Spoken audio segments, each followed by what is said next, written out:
There's a specific kind of man an avoidant woman regrets losing. Not the man who fought hardest for her. Not the man who called 4 times when she went quiet.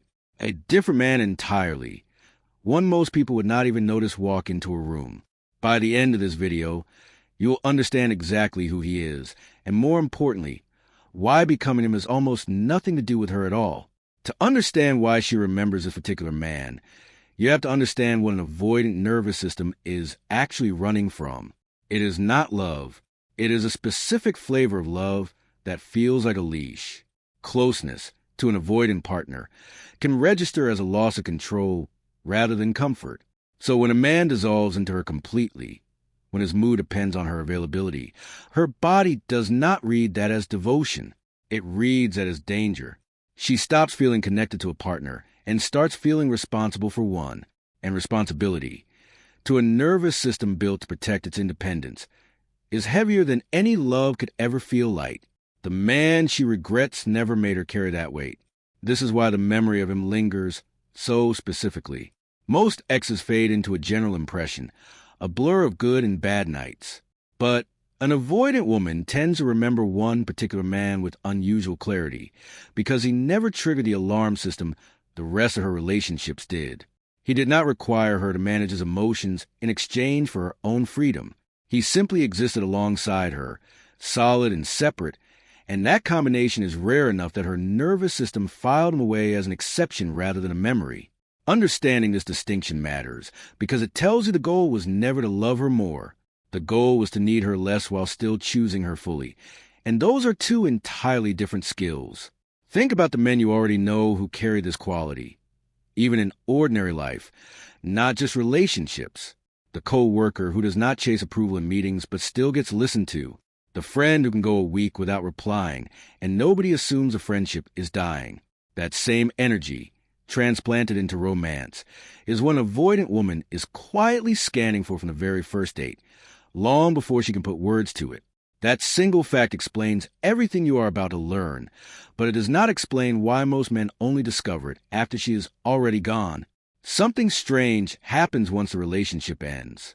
There is no one left to perform for, and in that silence, some men meet themselves honestly for the first time in months, sometimes years.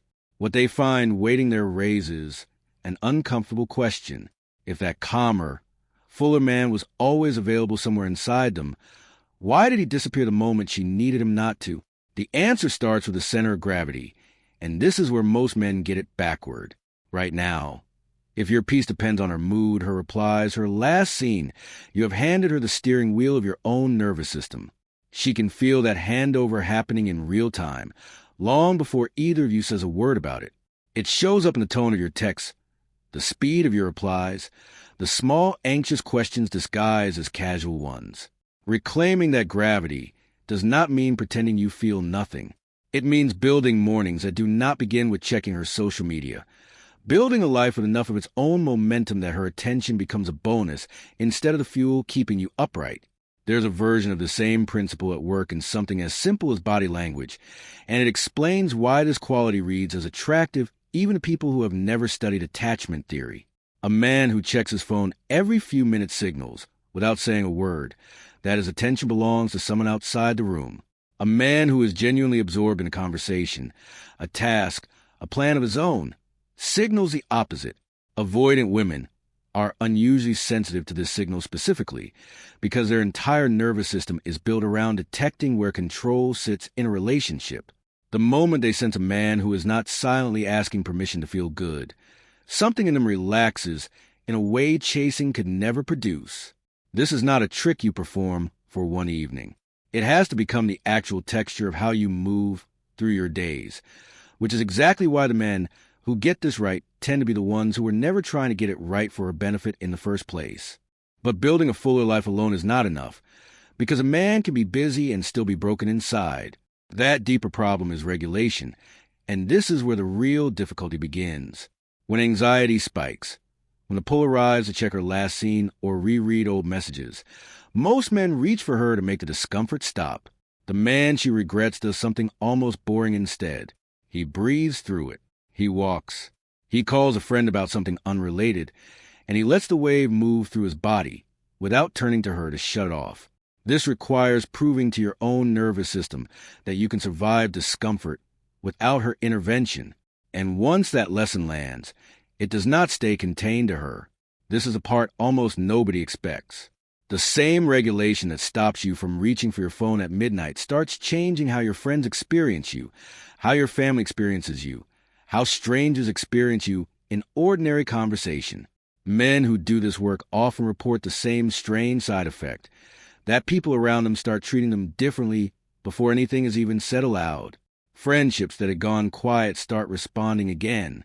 Conversations feel less like performances and more like exchanges between equals.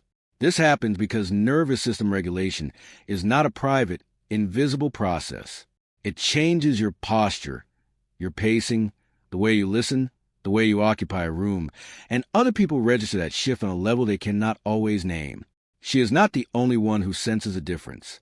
Everyone does, which means a version of you that stops needing her is also, quietly, becoming a version of you that draws more people in, not fewer. Picture this. It is a Tuesday evening, 8 months from the day you started this work. You are at your kitchen table, laptop open, halfway through a project you actually care about. Your phone lights up. Her name, after months of nothing. There was a version of you, not long ago, whose pulse would have jumped into his throat before he even opened a message. But tonight you finish your sentence first. You save your file. You glance at the notification with mild curiosity instead of desperate hunger, the way you might read a text from an old coworker. That gap, the space between her name appearing and you finishing your own thought, is not coldness. It is the entire distance between the man she left and the man she regrets. That Tuesday is not a fantasy. It is a version of you built one unremarkable evening at a time, and what changes after is not that she comes back. What changes is that whether she comes back stops being the measure of whether you're doing well. Winning stops meaning her return, and starts meaning you no longer require it to feel whole. And this is precisely the quality that, paradoxically, tends to make an avoidant woman reconsider, because for the first time she can sense a man standing on solid ground instead of one balancing on her approval. None of this requires becoming cold, and that distinction matters enough to say directly, the man she regrets was not unavailable. He was simply not desperate, and there is an entire world of difference between the two. He still showed up. He still cared. He still made her feel chosen when he was actually there. The only thing missing was a panic underneath it. The quiet, constant need for her confirmed that he was safe to keep existing. Remove that panic, and everything else about warmth, humor, and presence can stay exactly as it was. None of this works as a performance. Avoidant women can sense performed detachment from across a room because it carries the same anxious undertone as chasing, only quieter. The center of gravity has to actually shift. The regulation has to actually happen in your body, not in a script you rehearse before texting her back. The man she regrets is not an actor playing indifference. He genuinely stopped needing her permission to feel okay, and that difference is the one thing that cannot be faked. The story does not end with her seeing the change in you. It ends with you no longer needing her to. There's also a permanent shift underneath all of this that deserves its own attention, because it outlasts her specifically. Once a man learns to regulate his own nervous system, instead of outsourcing that job to a partner, the skill does not disappear at the relationship with her never resumes. It carries into the next relationship and the one after that.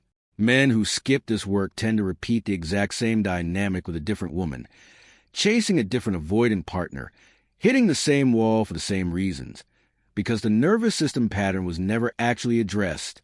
The man she regrets is not simply good at this one relationship.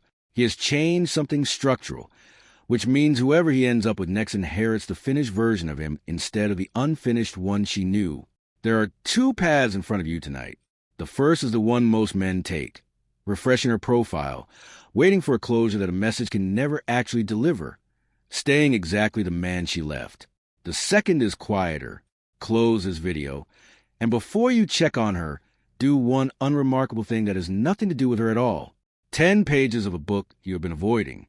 A call to the friend you have been ignoring. Bed on time. That is how this man gets built. But building him raises a harder question. one most men are not prepared for. What happens on the day she actually reaches back, after all of this work, after months of silence, and tests whether the change is real? That is a story in the next video. And it may be the moment that decides whether everything you built tonight was ever truly for yourself or only ever for her.